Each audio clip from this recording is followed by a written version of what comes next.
ACF, Apocalipse, capítulo de número 19, versículo de número 7.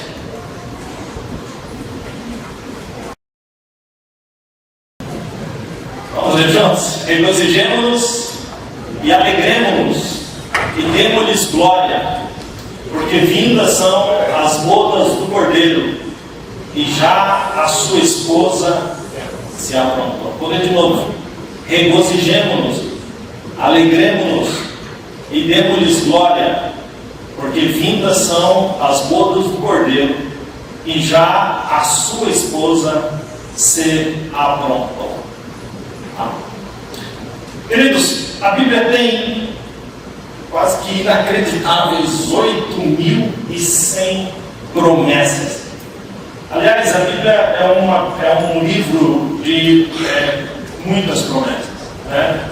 E das 8.100 promessas, eu preciso destacar algumas aqui que são para a igreja de Cristo.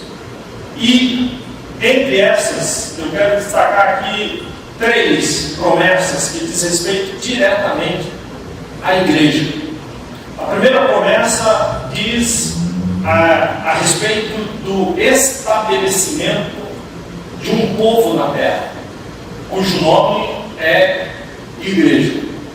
Quando a gente lê Mateus capítulo de número 16, versículos 18 e 19, Jesus ele está falando para Pedro, ele diz assim: eu também digo que tu és Pedro, o Petros, né, que é o pó de pedra, e ele diz, e sobre esta pedra, e ali é pedra, no caso pedra, ele diz, sobre essa pedra edificarei a minha igreja, e as portas do inferno não prevalecerão contra ela, e eu darei à igreja as chaves do reino dos céus, e tudo que a igreja ligar na terra será ligado no céu, e tudo que a igreja desligar na terra será desligado no céu. A palavra edificar, ele diz, eu edificarei a minha igreja. A palavra edificar é a mesma palavra usada para o momento em que Deus forma a mulher. A palavra formou a mulher é a mesma palavra para edificar. Poderia, no texto bíblico, estar escrito que Deus edificou uma mulher. Da mesma forma, quando Deus olha para a igreja, ele usa a mesma palavra, ele diz, eu edificarei a minha igreja. E sobre a igreja existe, sobre esse povo, existe a promessa de uma missão, de um alvo e de uma autoridade. Só nesse texto que nós lemos. Quando a gente olha para esses versículos que eu acabei de ler, a promessa de um povo que tem uma missão. Qual é a missão do texto? A igreja lutará, guerreará contra o inferno, e as portas do inferno não prevalecerão sobre a igreja. Então nós não só temos a missão de entrar no combate, como nós já temos a vitória garantida. Esse é isso que eu falei, igreja. Segunda coisa, a promessa de um povo que tem um alvo. Qual é o alvo? Eu lhe darei as chaves do reino dos céus. E finalmente a promessa de um povo que tem uma autoridade, e que, diz o texto, tudo que essa igreja ligar na terra será ligado no céu, e tudo que a igreja desligar na terra será desligado no céu. Queridos, há uma promessa de Deus na Bíblia do estabelecimento da igreja. E Pedro, quando vai falar da igreja, ele fala de uma forma tão linda, né? Lá em 1 Pedro capítulo 2, versículo 9 e 10, ele diz, vocês são uma geração eleita, o sacerdócio real, nação santa, povo comprado, povo adquirido. Para quê? Para que anuncieis as virtudes daquele que vos chamou das trevas para a sua maravilhosa luz. Mas eu acho lindo como a Bíblia nos conhece. E aí Pedro continua dizendo, ele diz assim, vocês mesmos, que em outra época não eram povo de Deus, mas agora são povo de Deus. Vocês que em outra época não tinham alcançado a misericórdia, mas agora alcançaram a misericórdia. Esse povo, gente, é chamado no Novo Testamento de no grego de eklésia, significa chamados para fora. A gente é chamado para fora do mundo. E do lado de fora somos capacitados a voltar ao mundo e destruir as portas do inferno. É assim que nós temos essa promessa. Mas não somente isso. Há uma promessa que aponta para a capacitação desse povo. Então, se num primeiro momento aponta para o estabelecimento de um povo, num segundo momento para a capacitação desse povo. Observe a pergunta que tem em João capítulo 6, versículo 28, os discípulos fazem essa pergunta para Jesus. Diz assim: disseram-lhe, pois, a Jesus: o que faremos para executar as obras de Deus?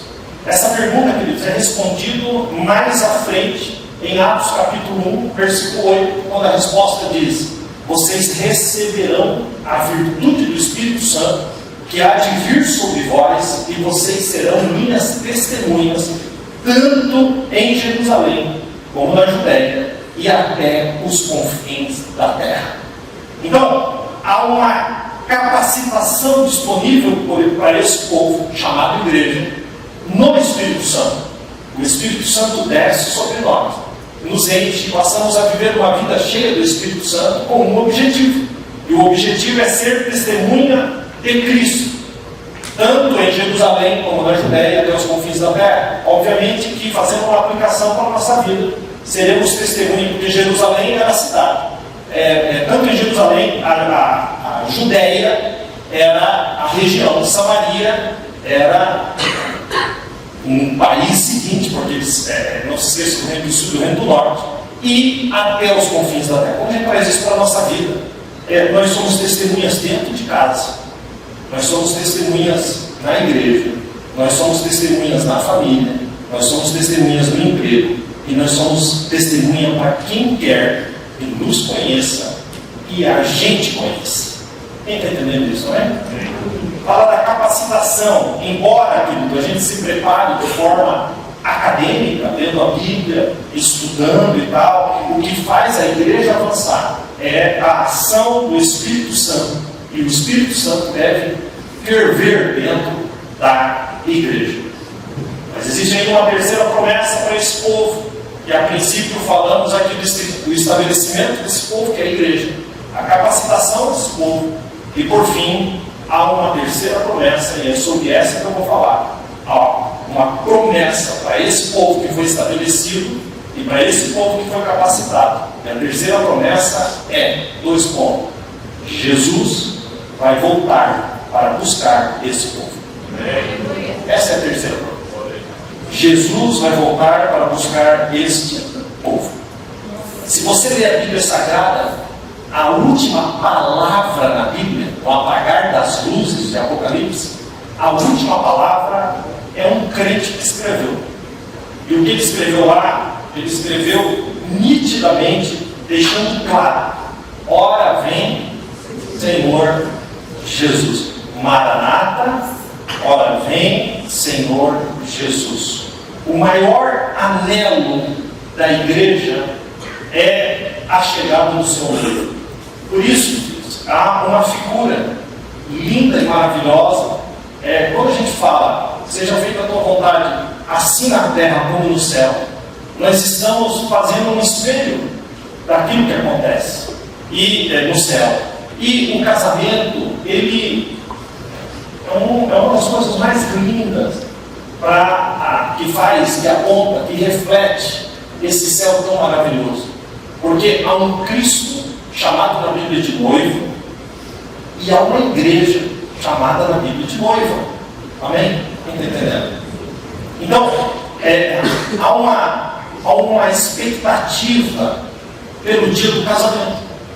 E esse dia se dará, nessa figura de linguagem, esse dia se dará quando o noivo vier buscar a sua noiva e levá-la consigo. Amém? Vocês estão entendendo? E essa expectativa, ela está na Bíblia em todos os lugares. Quando a gente lê o livro de Cânticos de Salomão, ali aponta para um relacionamento puro e lindo de um casal que se ama.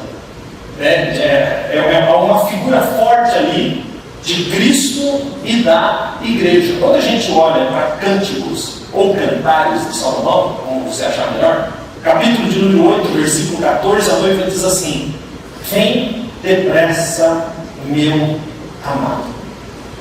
Queridos, os anjos aguardam a chegada da noiva, que é a igreja de Cristo.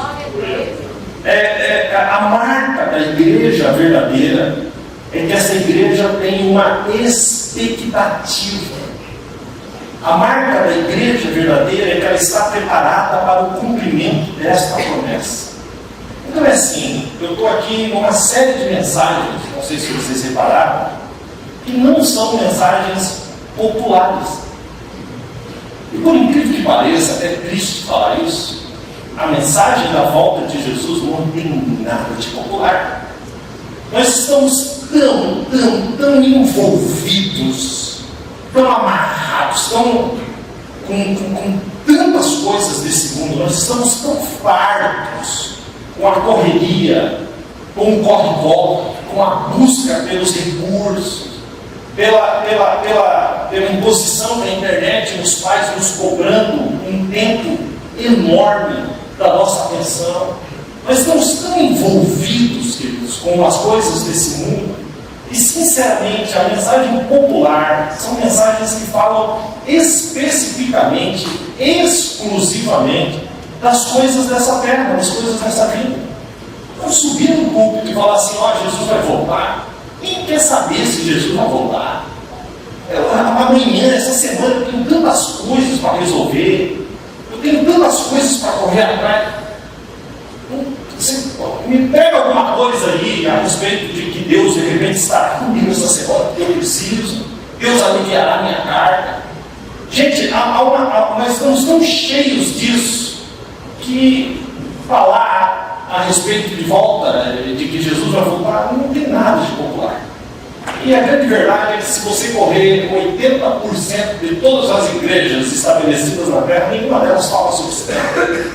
Porque quando eu vou falar sobre esse tema, eu me sinto de fato tentado a trazer um tema mais para essa semana, de repente, ou para alguma circunstância atual.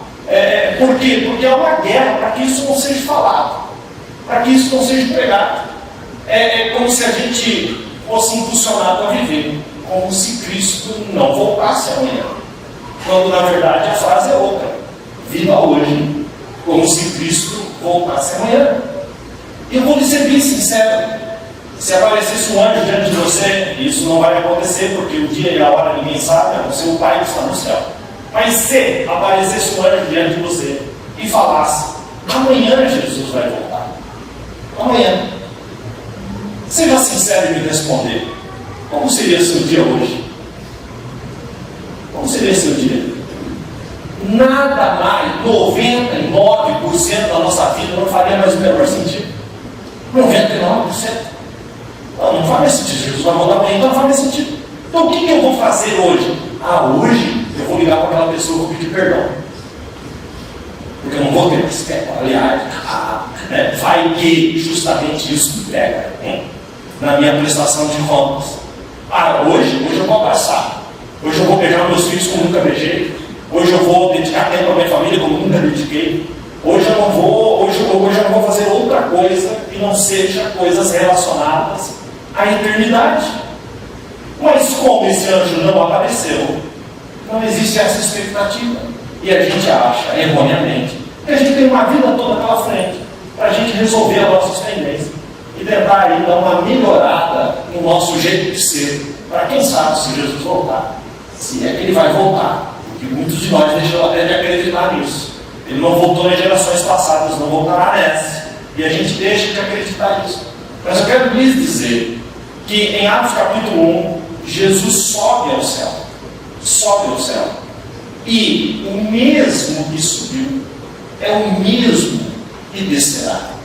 Quando a gente lê Paulo escrevendo 1 Tessalonicenses capítulo 4, 17, diz: porque o mesmo Senhor descerá do céu com alarido, voz de arcanjo, com trombeta de Deus, Os que morreram primeiro, salvos, ressuscitarão primeiro, depois nós, né? Os que ficarmos vivos, seremos arrebatados junto com Ele nas nuvens, a encontrar o Senhor nos ares, e assim estaremos sempre com o Senhor.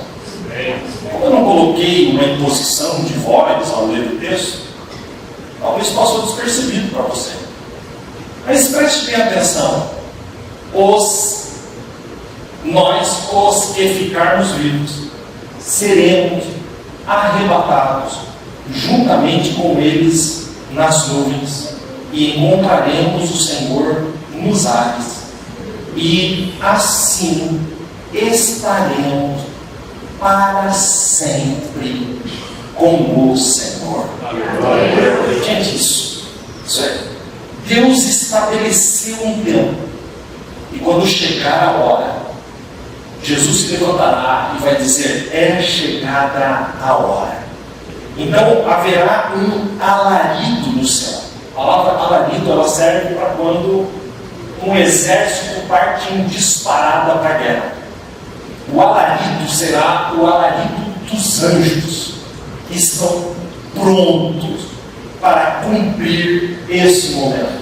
Haverá a voz de arcanjo, não é arcanjos. Os homens inventaram arcanjos, mas na Bíblia só existe um arcanjo, não existe dois arcanjos, somente um arcanjo.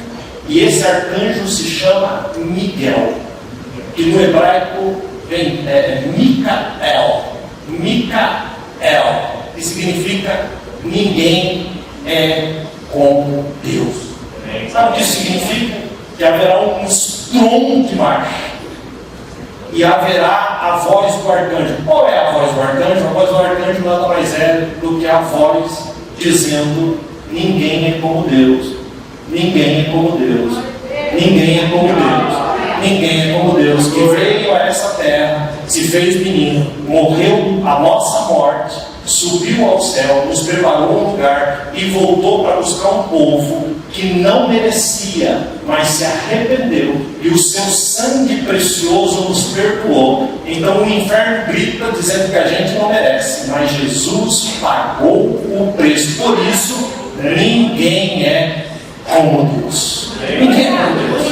Ele virá para nos buscar. O Espírito Santo, ele está trazendo a nós uma alegria da aproximação. Gente, é maravilhoso isso. Olha que dia glorioso. E só para quem aqui tem certeza absoluta que se Jesus voltasse agora, seria levado para o céu. O pessoal vai dar uma glória a Deus aqui. Baseado nessa figura do casamento, noivo e noivo, eu quero trazer aqui alguns pontos de como a noiva, a igreja, está se preparando. E por que existem versículos bíblicos que apontam para isso e a gente às vezes passa despercebido. O primeiro sinal, queridos, do compromisso do noivo para a noiva é a aliança de compromisso, de noivado. Amém? Não é errado? Essa, é claro que eu vou falar aqui baseado na cultura lá dos judeus, mas existem coisas que nós temos aqui. Esses dias atrás, o Brian ajoelhou e pediu a mão da noiva em casamento.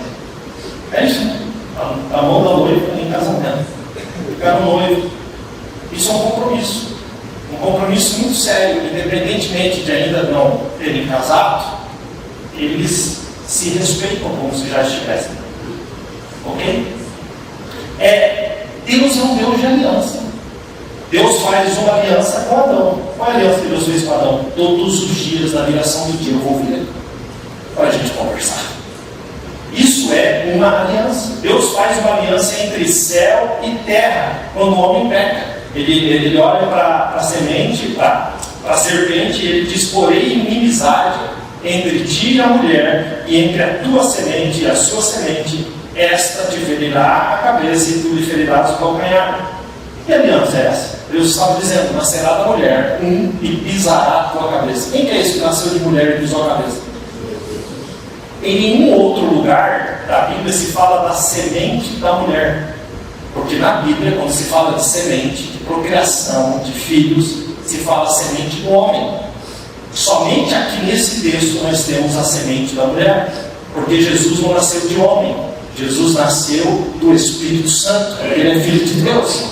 Ali foi feita uma aliança. Quando Deus decide destruir a terra, Ele faz uma aliança com Noé.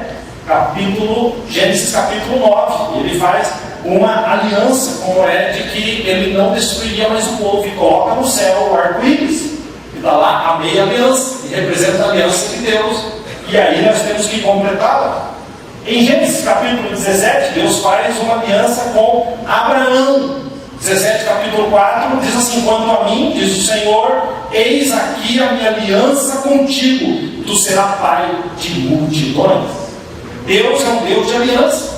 Essa aliança feita com Abraão é confirmada nas tábuas da lei em Êxodo capítulo 20. Deus faz uma aliança com Davi. Segundo Samuel, capítulo de número 7, Deus diz para Davi: porém a tua casa e o teu reino serão firmados para sempre, e o teu reino será firme para sempre. Quando Deus faz essa aliança com Davi, Ele também tinha uma aliança com a descendência de Davi, que era Jesus. E o reino de Cristo, que veio de Davi, está afirmado para sempre. Deus é um Deus de aliança. Mas durante toda a Bíblia a gente vê um povo que quebra essa aliança. No Velho Testamento esse povo quebrava aliança, quebrava aliança, quebrava aliança, quebrava aliança. E então Deus, em Jeremias, capítulo de número 31, versículo 31, Ele aponta para algo muito precioso. Ele diz: eis que vem dias, diz o Senhor, em que farei uma nova aliança. Que dias eram esses? O dia em que Jesus veio a essa terra. Que dia era o dia dessa nova aliança? Eu vou te dizer que dia foi isso. O dia que Jesus sentou junto com os discípulos. Mateus capítulo 26, versículo 27 e 28. E ele diz, a palavra de Deus diz que tomando o pão, partiu e deu graça. E disse: tomai e comei, esse é meu corpo que é partido por vós. E depois ele pegou o cálice e ele levanta para cumprir a promessa de Deus. E ele diz: esse cálice é a nova aliança no meu sangue. Nós vivemos uma nova aliança. Escute o que eu vou dizer. Para ser noiva tem que ter aliança. Aliança com o noivo. Satanás tem que olhar para a gente e entender que nós estamos compromissados. Querido, a aliança não é só o que eu tenho aqui na minha mão, não.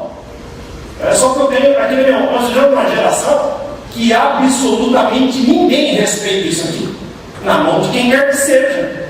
Mas as minhas atitudes revelam que essa aliança não é só um adereço em mim. Essa aliança não é só um pendente que está preso ao meu dedo. Não. As minhas atitudes revelam que a aliança vai além do que se vê. A aliança está dentro do meu coração, representada por atitudes de respeito, de amor, de consideração. Na presença ou na ausência da minha esposa, a aliança continua a mesma. E tem muitos crentes que precisam entender isso, porque eles acham que tem que ter aliança com Jesus quando estão na igreja, na presença, mas não precisa ter atitudes com relação a essa aliança, testemunho dessa aliança fora da igreja. Queridos, quem é igreja sabe que precisa ter aliança. Diga comigo, aliança.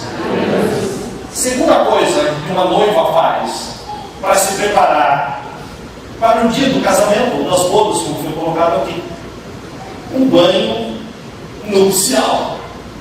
Amém? Você soube de uma noiva que casou 10 dias atualmente? Hoje melhorou o negócio, que agora tem o dia da noiva. Eu não sei como é, vocês devem saber. As noivas aí que já viveram isso, joga lá dentro da banheira e deixa lá o dia inteiro. É isso, não é que eu viajar. É por aí, né? Só que a noiva, querido, dos judeus, ela se banhava com ervas finas. E as ervas finas apontavam ali para algo além daquilo que estava acontecendo. As ervas finas, para os judeus, representam pureza. Pureza.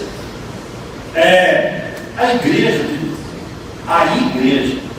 a verdadeira igreja, não vai encontrar Jesus suja e contaminada com as coisas desse mundo. A verdadeira igreja não é uma igreja associada às práticas desse mundo. E como é que é feito o banho, pastor? Onde é que está esse chuveiro? Vou mostrar para você o chuveiro. Nós somos lavados pela palavra. O chuveiro está aqui, querido. É meu? João 17. Santifica-os, purifica-os, limpa-os. Na verdade, a tua palavra é a verdade. João capítulo 15, versículo 3. Jesus diz assim: vocês já estão limpos pela palavra que eu vos tenho falado. Efésios capítulo 5, versículo 25. Como também Cristo amou a igreja e assim mesmo se entregou por ela, para quê? Para a santificar, purificando com a lavagem da água pela palavra. A palavra é essa que tem um objetivo final, e Paulo escreve e diz: para que esta igreja se apresente gloriosa, sem mácula, semelhante, mas santa e irrepreensível. A verdadeira igreja de Cristo caminha pela palavra. Eu estou falando de igreja, de repente você acha que essas quatro paredes aqui, né? Eu estou falando de você, querido. Eu estou falando de você, querida. Nós temos que ser lavados. A palavra purifica. Ame a palavra. Viva a palavra. Se defenda com a palavra. Paulo, quando chega num lugar chamado Bereia, isso está lá em Atos capítulo 17, ele pregou a respeito da palavra, mas a Bíblia diz que o povo de Bereia foi mais nobre do que todos os outros que Paulo tinha passado. Por quê? Escreve: ora, esses foram mais nobres, porque de bom grado não só receberam a palavra, mas examinavam a palavra. A cada dia eles ficavam examinando a palavra, examinando, e eram fortalecidos pela palavra. E a Bíblia fala que o povo de Bereia foi mais nobre do que todos os outros. A nobreza, queridos, é alcançada não só no ouvir a palavra, mas viver pela palavra. Quem entendeu isso até aqui? Diga amém? A noiva, a igreja de Cristo, precisa cuidar das suas vestes. Eclesiastes 9:8. Em todo tempo sejam alvas as suas roupas, e nunca falte o óleo sobre a sua cabeça. Que decepção para o noivo se o vestido da noiva estivesse todo sujo de lama. O anterior, o banho, fala de algo interior, mas as vestes falam do testemunho. Você já pensou, queridos? Eu faço muitos casamentos, não sei nem quantos fiz, mas sei lá, muitos. E o grande momento do casamento é quando a noiva surge lá na ponta do corredor, né? E aí acabou o noivo, né? Porque daí todo mundo vira para o noivo. É o momento mais majestoso. E olha, eu tenho que constatar um negócio. Eu já fiz casamento de tudo quanto é tipo de gente. Eu nunca vi uma noiva feia. O que acontece quando a noiva se veste e entra? Acabou. A noiva sempre será a mais linda da festa, por causa da simbologia, por causa daquilo que carrega. E obviamente, queridos, que no mundo que a gente está vivendo eu preciso acrescentar isso. Não existe malícia nisso. O que existe é o contrário, é uma pureza. É algo tão lindo sendo representado naquele momento, tão maravilhoso, que está representando o dia em que Cristo vai até o meio do corredor e traz a sua igreja ao meu Pai. É lindo, é maravilhoso. Quando ela chega, agora imagina se uma noiva aponta lá e ela caiu numa poça de lama. Lá, caiu lá, e aponta no corredor suja, caiu numa lama sei lá, tropeçou, caiu, e aponta lá. Observe como parece que tudo demais é corrompido. Parece que tudo que eu estou falando aqui não faz mais sentido. É assim que Cristo vê as vestes brancas. Pastor, o que são as vestes brancas? Eu vou te responder aqui com o Apocalipse 9:7. Já a sua esposa se aprontou. É assim que está o versículo. E foi-lhe dado que se vestisse de linho fino, puro e resplandecente. Escute agora. Porque o linho fino são as justiças dos santos.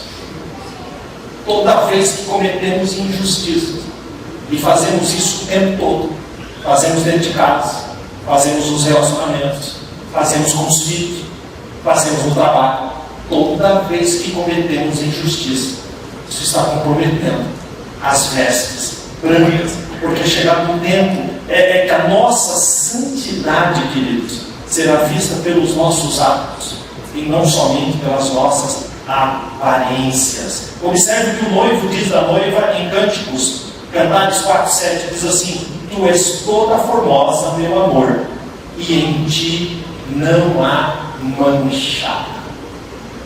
Não há mancha. Jesus vai vir buscar uma noiva sem mancha. Agora, eu estou traçando aqui uma linha, toda noiva, lá do casamento judeu, como disse. Aqui nem todas, algumas sim, mas toda noiva lá usa véu.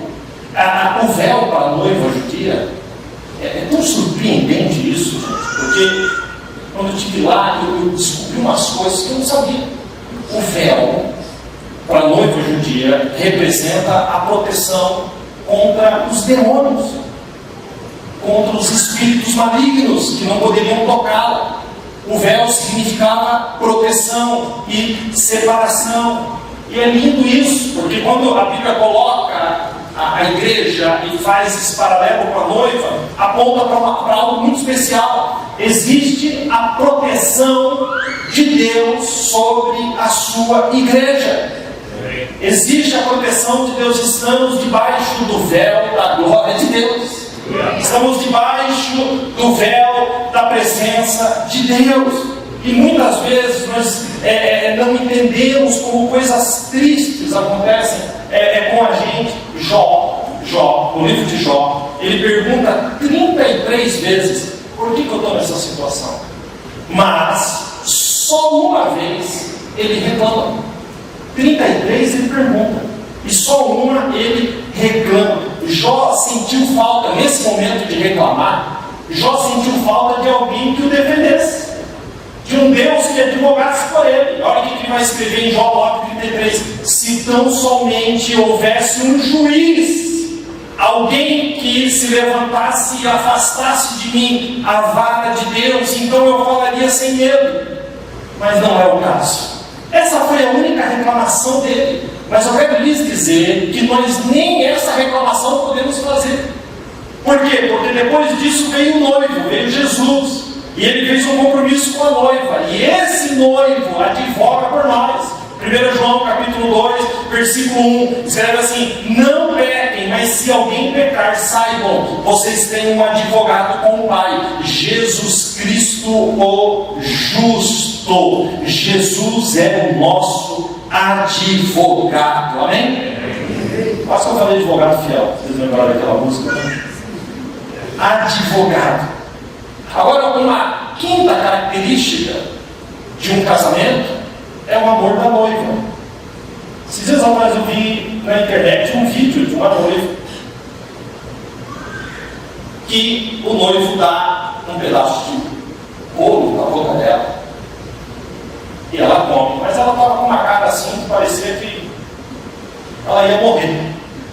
E ela come, e eu acho que na tentativa dela deixar o ambiente mais leve, ela pega um pedaço de bolo.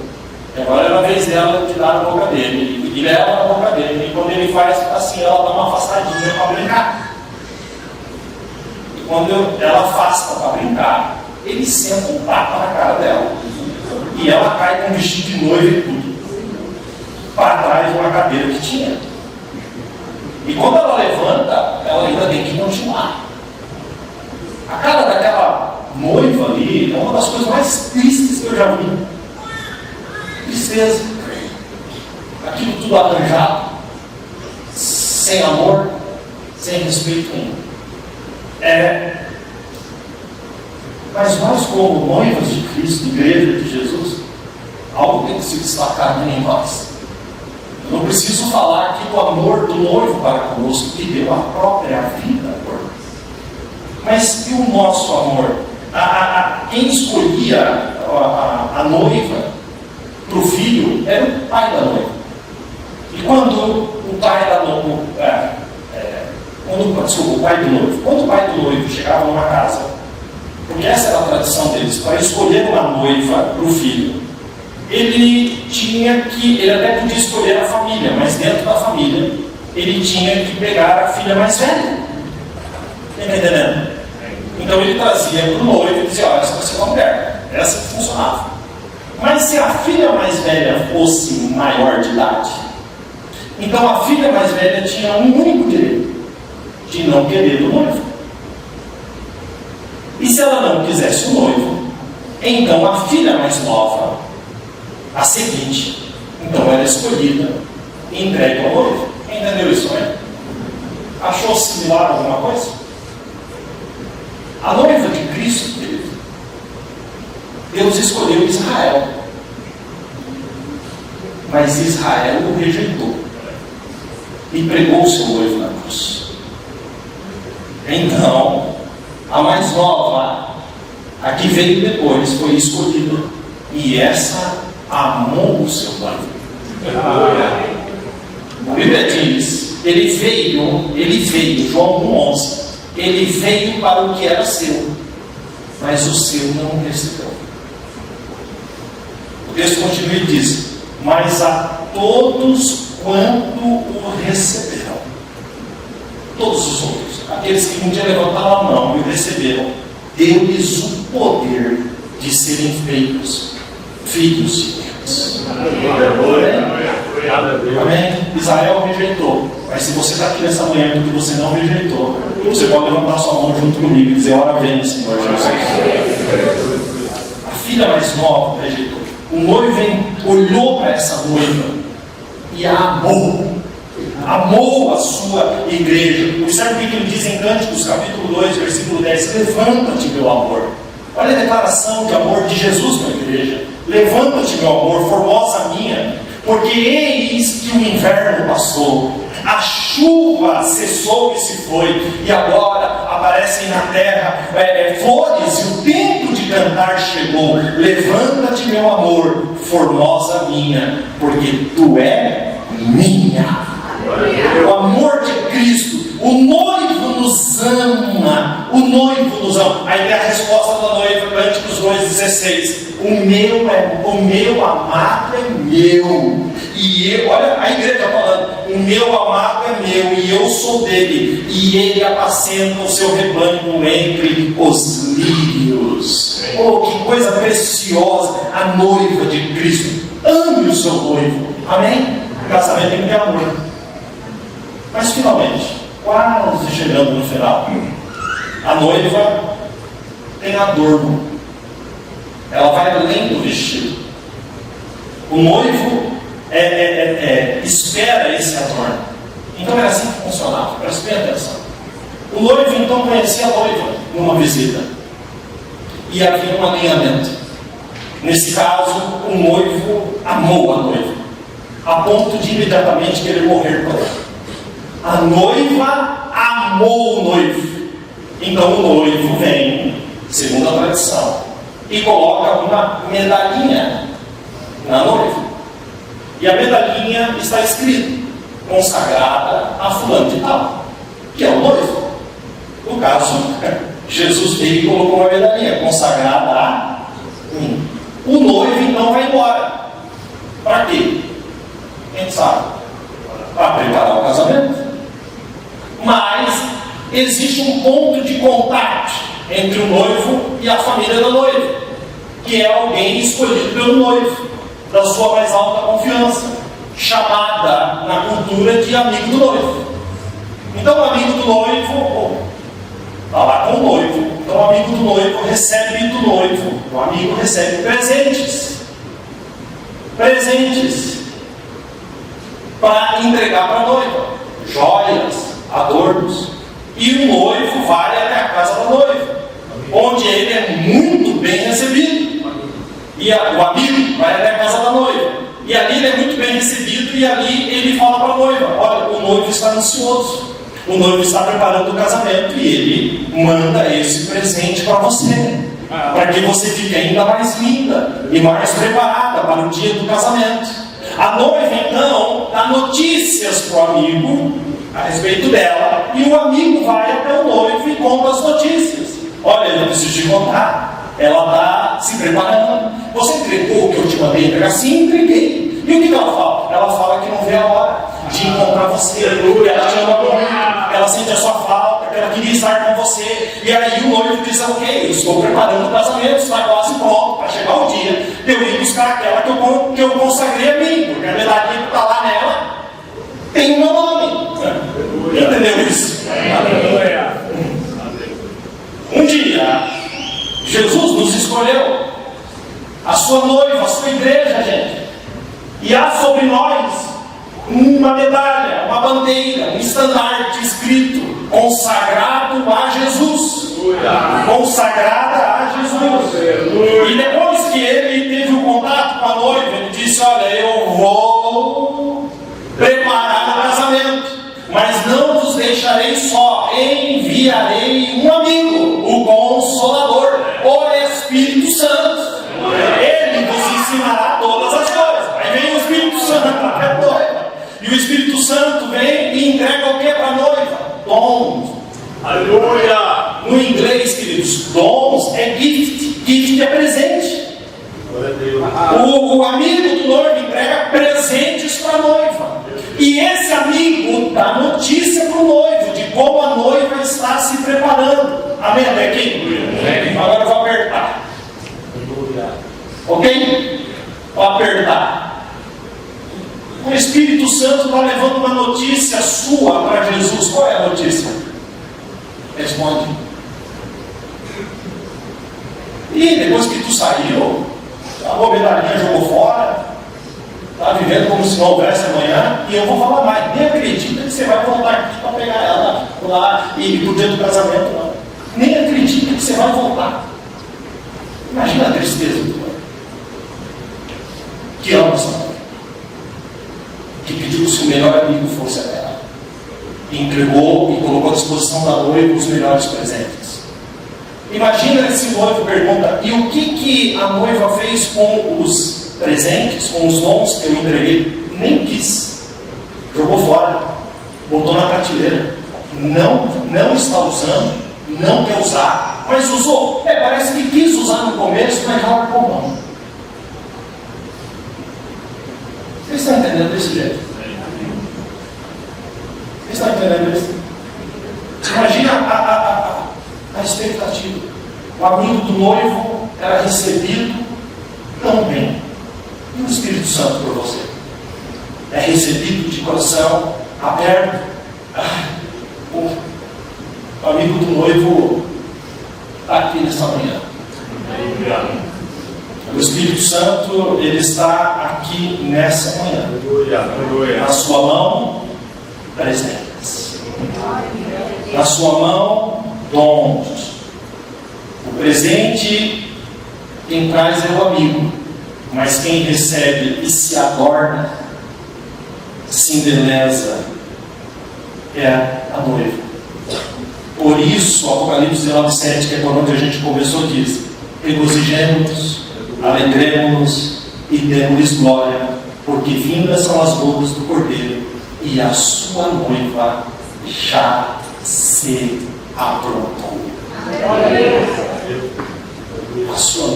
O noivo disponibiliza tudo para que a noiva se arrume, mas quem se arruma é a noiva. A noiva é que se arruma.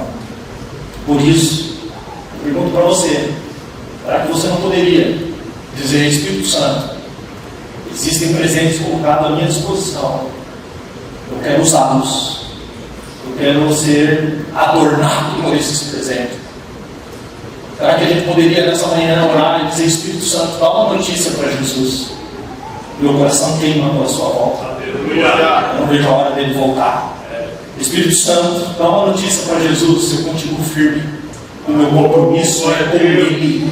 Eu sou consagrado, consagrada a Ele. A minha vida é para Ele. Finalmente, se existe o adorno da noiva, existe a expectativa da noiva. Então vamos lá. Temos lá um texto de Cantares. Redobre sua atenção. A noiva está dizendo assim em Cantares, capítulo 5, versículo 2. Preste bem atenção. A igreja diz assim: eu dormia, mas o meu coração velava. Então ouvi a voz do meu amado batendo. Eu me levantei para abrir a porta ao meu amado, e nas minhas mãos gotejavam mirra, e os meus dedos mirra com doce aroma. Sabe o que está falando? Fala de uma noiva preparada, limpa, cheirosa, que estava pronta para o seu amado. Quando ela toca na fechadura da porta, está pingando mirra, perfumes. E quando ela abre, ela diz: eu abri para ele, mas o meu amado tinha se retirado. O meu amado se retirou. E ela continua e diz: a minha alma então desfaleceu, porque eu queria o meu amado. Eu o busquei, mas não o achei. Eu gritei, mas ele não respondeu. Muito bom. Ao contrário disso, os guardas da cidade me acharam. Fala do mundo, gente. E ela continua e diz assim: os guardas me acharam e me espancaram, me feriram. Coisas acontecem. Tiraram-me o manto os guardas do muro. E ela diz: eu vos conjuro, filhas de Jerusalém, e se acharem um noivo, diga-lhe que eu estou enferma de amor. Queridos, no Velho Testamento nós não tínhamos a resposta do amado, mas hoje nós temos. E a resposta do amado para essa noiva, ainda que as coisas dessa terra a feriram, a machucaram, a entristeceram, e ainda assim ela manteve o seu amor pelo noivo, a ponto de estar enferma de amor. Há uma resposta do noivo para ela, que veio mais tarde. Mas que louvado seja Deus, que você é um privilegiado. Qual é a resposta do noivo? João 14:1. Ó noiva minha, não se turbe o vosso coração. Credes em Deus, credes também. Lá na casa de meu pai há muitas moradas. Se não fosse assim, eu não vou o que teria dito. Vou preparar um lugar. E quando eu for e vos preparar um lugar, eu voltarei outra vez e te levarei para mim mesmo, para que onde eu estiver, estejais vós também. É como se ele dissesse: ó, espera mais um pouquinho. Está difícil, somos espancados, mas o amor continua pelo Senhor. Mas ele está dizendo: eu já estou voltando, espera mais um pouco. Escute o que ele está dizendo. Hebreus 10, capítulo de número 36.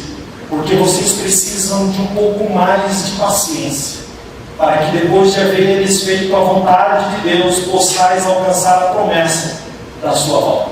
Escute, porque ainda um pouquinho de tempo, e o que há de vir virá, e não tardará.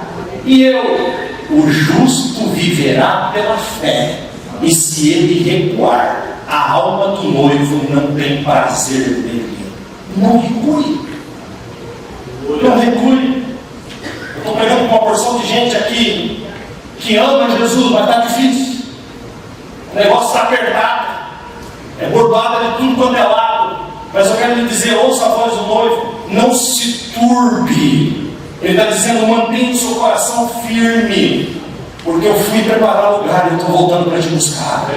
Você é a minha igreja. Você é a minha igreja. 1 João 2,18. Filhinhos, é já a última hora. Apocalipse 19,7. Regozijemo-nos e alegremo-nos e demos-lhe glória, porque vindas são as bodas do Cordeiro e já a sua esposa se amou. Eu quero terminar, dizendo o seguinte, e aqui eu vou encerrar a pregação dessa manhã. A pregação não tenha, como disse no começo, popularidade nenhuma, mas é sem dúvida nenhuma a palavra de maior importância, a promessa das promessas.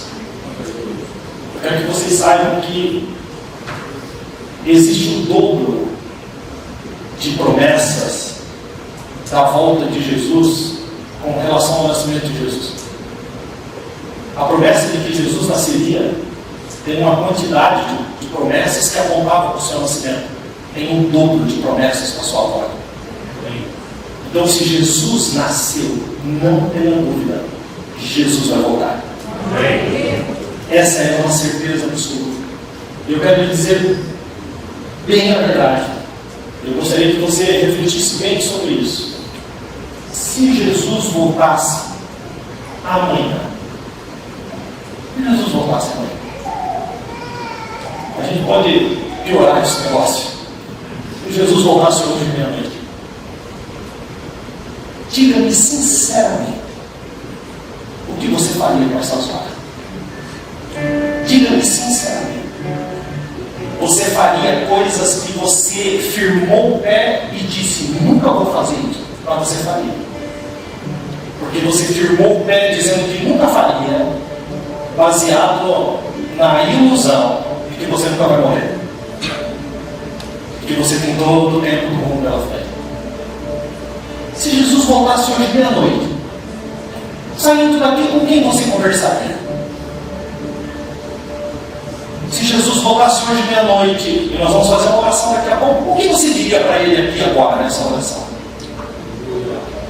Seja sincero. A gente projeta todas as nossas expectativas ao redor daquilo que a gente está vivendo. A gente tem os filhos, e a gente quer que eles cresçam, e a gente quer que eles casem, e aí talvez venham os netos, e a gente quer ver netos, e quer ver bisnetos, e de preferência até tataranetos. A gente quer ter uma família, a gente quer isso. A gente cria a nossa vida com tantas expectativas para comprar de repente uma casa. Isso não está errado, mas comprar um carro melhor, uma moto melhor, uma roupa melhor, dar um estudo melhor para alguém, para alcançar o que os nossos pais não alcançaram. Ok, mas se Jesus voltasse, a pergunta é outra. Se Jesus voltasse hoje meia-noite, como você viveria essas 12 horas? É possível que você romperia relacionamentos que estão te levando para o inferno. É possível que você pediria perdão para quem você sabe que precisa, mas o teu coração não endureceu. É possível que nessa oração que nós vamos fazer, você até derramasse uma lágrima. Você tem um coraçãozão duro. E se o amanhã não existisse? O seu trabalhão, o seu empregão, o seu negócio, se não existisse, como você viveria o dia de hoje com a sua família? Será que você se agarraria no pescoço de alguém e dissesse, faz tempo que eu não fico aqui só abraçado com você? O que você diria? O que sairia da sua boca hoje? Não tenho dúvida que só sairia sabedoria hoje. Palavras de sabedoria. Se Jesus voltasse meia-noite e você fosse aconselhar um amigo seu até lá, o que você diria para ele? Observe, a nossa vida é um vapor. Porque se Jesus voltasse agora meia-noite, você descobriria que você está se movendo 100% só pelas coisas desse mundo que são totalmente perecíveis e e são como a erva seca, são como a erva que nasce um dia e no outro desaparece. Porque para onde nós iremos, querido? A nossa obra vai ser provada pelo fogo. A nossa obra vai ser provada pelo fogo. Por isso, sinceramente, como seria a sua oração se Jesus voltasse hoje meia-noite? Daqui a pouco eu vou pedir para você ficar de pé aqui e cantar uma canção. Se Jesus voltasse hoje meia-noite, você cantaria ela diferente? Sairia a voz mais de dentro? Você ia deixar de ser chato? Ia deixar de ser chato meia-noite? Esse talvez é um dos mais difíceis. Chato com tudo. Se bate palma, não posso, porque bate palma. Se não bate, a igreja está muito parada. Se levanta a mão, minimiza. E venha sobre mim o Espírito de Davi, que quando a presença de Deus ia entrando na cidade, ele arrancou a sua roupa real, ficou só com a roupa de baixo, e ele pulava e dançava, ele rodopiava na frente de todo mundo, ele não estava nem aí para nada. E quando ele chega em casa, a mulher dele diz para ele: você parece um dos vadios da cidade, porque fez isso tudo na frente do povo. E aí Davi olha para ela e diz assim: diante do meu Deus, eu muito mais me humilharei. Muito mais me humilharei. E quando ele vira as costas, a Bíblia diz assim: e Mical nunca mais teve filhos, morreu estéril. Queridos, eu estou falando de uma simbologia, uma vida sem fruto. Por quê? Porque é baseado na opinião dos outros. E eu sei que você sai daqui, quando você encontra a sua família, a sua casa, seus amigos, ninguém está nem aí para Jesus. E aí a pressão que está sobre você subindo, eu chamo isso do toque do Espírito Santo que queima, a gente bota em fogo baixo, até apagar. Mas se Cristo voltasse hoje, qual seria a sua oração? Com quem você conversaria? Lembra o que você fala? Se Cristo voltasse hoje, o que você diria para quem está em seu lar? Será que finalmente seria me perdoa? Será que finalmente seria um elogio? Será que finalmente seria um profundo eu te amo? Vivamos o dia de hoje como se Cristo voltasse amanhã. Essa pregação não tem nada de popular. Nada. Então me explica por que o seu coração está queimando então. Me explica então. A mensagem não é popular. Por que o seu coração está queimando? Porque a sua alma é eterna. Porque eu estou pregando aqui, o Espírito Santo está soprando sobre o seu coração. Você está aqui como os discípulos no caminho de Emaús. Não ardia em nossos corações quando ele falava conosco pelo caminho? Explica. Queridos, quando você prega o que o Espírito quer que você pregue, é Ele que faz, é Ele que queima, é Ele que toca. Talvez se Cristo voltasse hoje meia-noite, você não sairia pelaquela porta sem um concerto com Deus. Talvez se Cristo voltasse meia-noite, você não sairia pelaquela porta sem dizer: eu quero Cristo na minha vida. Porque não haveria mais tempo. 12 horas e Cristo volta. O que você faz? Estão percebendo, gente? Estão percebendo que a nossa vida é baseada em futilidades, na sua maioria das coisas? São coisas fúteis. São coisas que vêm e que vão. Mas que Deus tenha misericórdia da nossa vida. Eu quero terminar essa pregação como o João terminou a Bíblia. Maranata, ora vem, Senhor Jesus. Eu quero terminar essa pregação como a mulher, a noiva de Cantares. Estou enfermo de amor por ti. enfermo de amor por ti, Senhor. Volta. Os guardas estão me espancando. Conjuro-te, ó filhas de Jerusalém, se encontrares o noivo, diga onde estou e lhe diga que estou enferma de amor por ele.